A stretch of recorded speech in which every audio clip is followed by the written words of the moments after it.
Shangaan quartz from Zimbabwe. Interesting crystal form. I think this one may very well be a floater. We'll have a look in a minute. Smoky amethyst. Lovely patterns running through it. Bright, lustrous. This one doesn't necessarily need good backlighting. It is already rather light, so it's not intensely dark as many of them are. Bit of yellowishness in this termination up here would lead us to believe, would lead us towards hematite come goethite in stages of oxidation now. Most of these Shangaan quartzes do have tiny shots of hematite trapped inside them. Underlying, of course, color-wise, smoky amethyst. I'm going to look later to see if we find some moving gas come water bubbles, which I classify as anhydrous.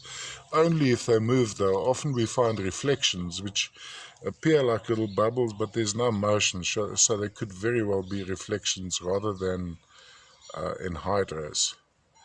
And this is a floater, so it formed as is in nature. No bigger, no smaller, and this is how it formed. I still prefer the other way around.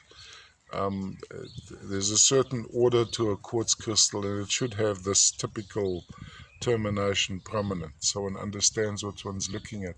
All the way from Zimbabwe, Shangaan quartz from the Zambezi Valley. Let's just see if we got some V formation. There is a little bit of an underlying V phantom in the bottom, which we often find mirroring the main faces of the crystal.